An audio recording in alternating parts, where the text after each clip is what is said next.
Hey everyone, and welcome to another segment of Accounting Imbalances How Do I series. In this segment, we get to talk about how we do dollar value LIFO, a super exciting topic and one that a lot of people are not comfortable with. Let's get started. As a reminder, dollar value LIFO is one of the methods that FASB allows companies to use for tracing their inventory, for reporting numbers on their balance sheet. The biggest pro is that once you get the hang of it, it's pretty fast and easy to use, especially compared to normal perpetual LIFO. The biggest con is that it uses a bunch of assumptions that may or may not be accurate, and that leads to less valuable information on our balance sheet. In addition, it does put a lot of layers into our calculations of LIFO, which can lead to LIFO liquidation and to some bad decision making. So there's pros and cons that companies have to weigh when deciding when to use this method. All that aside, let's talk about how we use dollar value LIFO. Cougar Company uses dollar value LIFO for reporting inventory. The value of ending inventory in 2017 at end of year prices was $367,000. That means that if we'd gone out on December 31st and purchased our inventory, it would have cost us $367,000 to buy it all on that last day. In 2018, the value at the end of the year was $389,000. Again, if I'd gone out on the very last day and purchased everything that I have on my shelves on December 31st, 2018, it would have cost me $389,000. In 2019, it was $385,000. In 2020, $420,000. The price index for each year was 104 in 2018, 107 in 2019, and 108 in 2020. Quick reminder, a price index is a comparison for inflation. What do things cost on average at the end of the current year relative to the base year when I started using dollar value LIFO? So in this company, we're saying that on average in 2017, everything cost 104% more than it did in 2017. In 2019, inflation was now 107% relative to 2017. And in 2020, it's gone up to 108% relative to 2017. Of course, if you don't have the price indices, you have to calculate them, but we're going to save that for a different video. In this video, we're going to take those price indices and see if we can't calculate what ending inventory would be in each of these years. Of course, the easiest year to calculate dollar value LIFO is our base year, because in base year, we assume that everything was purchased at the current prices. So that makes it really straightforward, which means that in 2017, we assume that our inventory really did cost us that $367,000. We don't worry about going back and figuring out what it cost when we originally purchased it. We just use those end of year inventory values and that's it. We're done. Let's start by creating our dollar value LIFO table. Let's start with the year and then we'll do our ending inventory at base year. And then we'll get our layers at base year. Then we'll type in our price index. And finally, we'll get our inventory at estimated cost. And finally, our ending inventory on the balance sheet.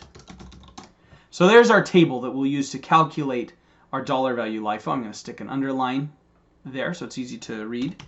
And in 2017, our inventory at base year is $367,000. That will also be our one layer because I haven't purchased anything in any previous years. At least that's the assumption that I'm making as I start dollar value LIFO. My price index for that base year is always 100 because that's the year I'm comparing everything else to. Now, we always say price index as 100, 104, 107, etc. But in reality, those are percentages. And to get Excel to calculate it the right way, I'm going to stick a percentage in there. My inventory at estimated cost will be my layer at base year times the price index for that year, which in this case is 100%. So I'd end up with $367,000 as my inventory at estimated cost, and my balance sheet for 2017 will show inventory at $367,000. And I would be done for 2017. Now I get to 2018 and I'm ready to make my calculation. So in 2018, I paid $389,000 for that inventory. Now I'm going to divide that by the 104% price index to see what it would have cost me to buy that inventory back in 2017. This is our key number for 2018, and it's what I would have paid if I'd purchased the inventory earlier. So translated into English, if I had purchased that inventory back in 2017 instead of buying it in 2018, it would have only cost me $374,038. So now I go back to my dollar value LIFO table.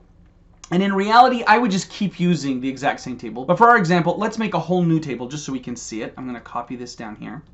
Let's replace this 2017 with 2018. And my new ending inventory at base year is $374.38. Now under LIFO, I assume that the oldest stuff is still in my inventory, because I'm assuming under LIFO that the last in is the first out. So the new stuff I'm buying in 2018 would be sold first, not the old 2017 stuff. So if I get to the end of the year and I have $374,000 of inventory, then $367,000 of that must still be all the old stuff from 2017. Which means that in 2018, I've added a little bit to it, but mostly I've still got all this old stuff from last year.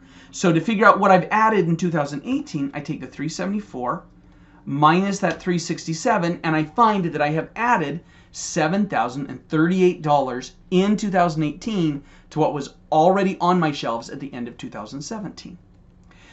But that's at base year prices. That's if I had bought it back in 2017, and I didn't. I bought it in 2018 when my price index was 104. And now I'm going to take that 7,000 times the 104. That 73.20 is what it really cost me in 2018 to buy that new inventory. Remember, the $7,038 is what it would have cost me if I'd purchased it back in 2017. But I didn't. I bought it this year in 2018, so I'm going to reinflate it to 2018 prices. And now I'm going to delete this 367 on my balance sheet. I would show the 367 plus the 73.20 and have a total of 374,320. See what I mean about this being easy? It's really straightforward as long as you've got that estimated data about what it would have cost you to buy that inventory at the end of the current year, and then what that price index was, comparing inflation from that base year to the current year. It's a very simple, straightforward process once you've got those numbers. So what I recommend is you take a couple of minutes and see if you can't calculate the numbers for 2019 and 2020, and we'll look at them in our next video. We'll see you then. Thanks.